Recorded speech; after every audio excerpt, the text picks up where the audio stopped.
Recently, I saw an incredible video criticizing Democratic U.S. Senate candidate Elizabeth Warren, a consumer crusader, for her position on taxes. And I just want to show you the video and then show you what they actually mean. Suggestions in the ad are misleading. And if you go point by point, the points they're trying to get you to get mad at are things that you really ought to be supporting. Now look, you built a factory and it turned into something terrific or a great idea. God bless. Keep a big hunk of it.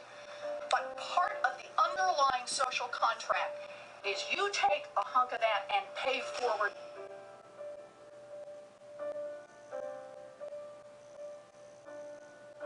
If the cap were raised on the amount of income that is taxed, a flat tax, that just goes all the way across, but for all income earned.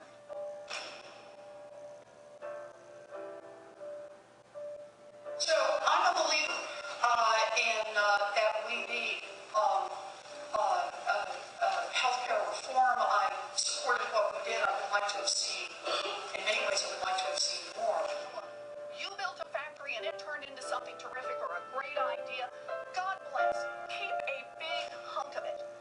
But part of the underlying social contract is you take a hunk of that and pay forward.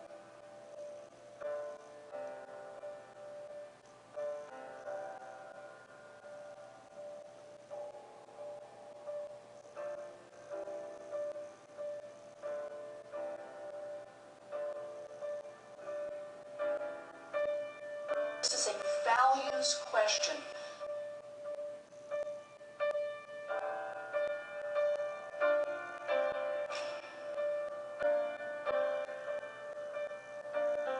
Tax cuts should not be extended for the wealthiest Americans. That's money we can spend elsewhere.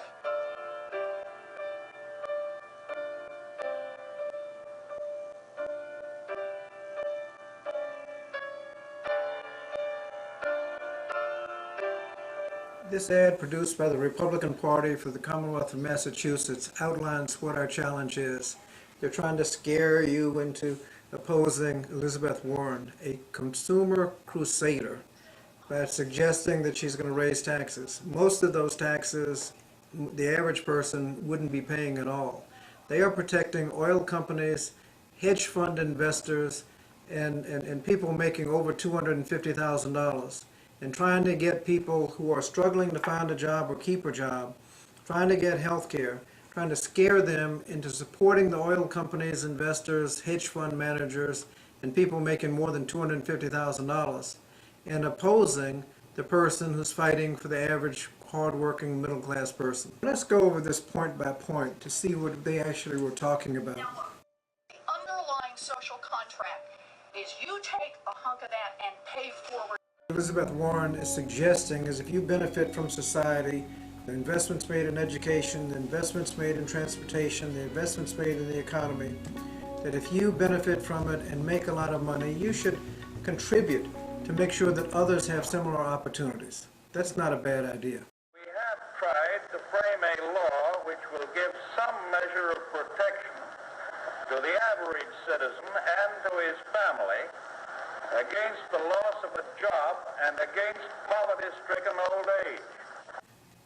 Social Security cannot sustain itself for 75 years. We either have to reduce benefits a little bit or increase taxes a little bit. Now, one of the glitches in Social Security today is that you pay Social Security tax up to about $100,000 in income, in earned income. Over that, there's no tax. There's no tax on unearned income, like capital gains, dividends, and stock investments. If you were to tax all income, there would be more than enough money for Social Security to be secure for way over 75 years. That is the easiest way to solve the Social Security problem. Why should somebody making $100,000 pay Social Security on all of their income? Someone making $1 million only pay Social Security on 10% of their income. This is a reasonable way to deal with the Social Security situation without cutting benefits.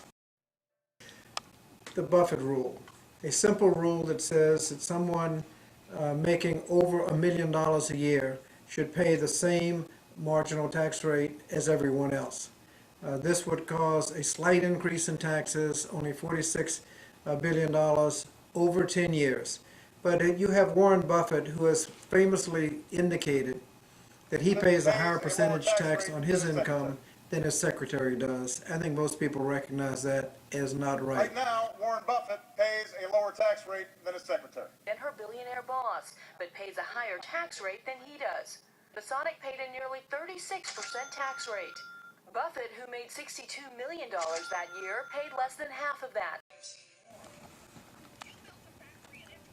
They're accusing her of supporting health care. She should be bragging about the fact, and we're all bragging about the fact that we passed health care reform and paid for it. And now young adults under 26 can stay on their parents' policies. We're closing the donut hole. Those with pre-existing conditions can get health insurance. There are no more insurance abuses where they can cut off your insurance midstream. And everyone in 2014 will be able to afford health care insurance beginning in 2014. It's a good plan, and it's paid for.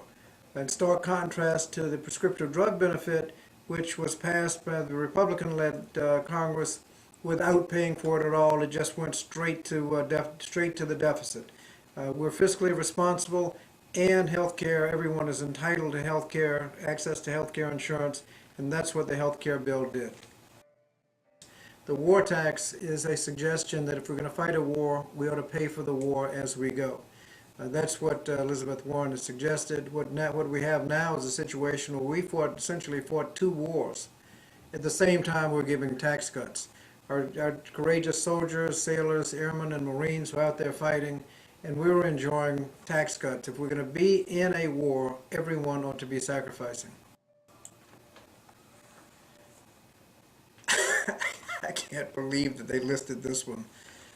Carried interest is a scheme where hedge fund managers, many of whom make $1 billion a year, end up paying a lower percentage on their income than just about anybody else, because they count it as capital gains, because the percentage they make, they count that as a capital gain rather than earned income. So they're paying about half the rate that anybody else is paying. Now, I used to be a lawyer where I got a percentage of cases. A small case, I'd get a third. A large case, I'd get a third. So the bigger the case, the more I made. It never occurred to me to say, well, this is capital gains, and try to get away paying half the income tax rate as everybody else. This needs to be fixed. It's an outrage. The ones benefiting from this are in the highest income brackets of any American, some making $1 billion or more a year, and trying to pay a lower income tax rate than everybody else. That's not right. And I'm just surprised that they would list that as an outrage against Elizabeth Warren.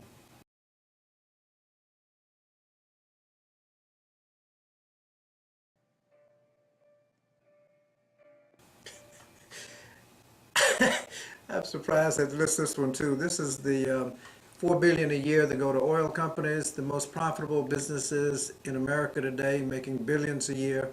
We are subsidizing them at the rate of $4 billion a year, $40 billion over 10 years. At the same time, we're arguing whether wind and other alternative forms of energy should get any subsidy at all. This is a values question. She's absolutely right. It's a question of values. Are you more interested in tax cuts for the wealthy or services for everybody else? This is a values question. Historically, investment income was taxed at a higher rate than earned income.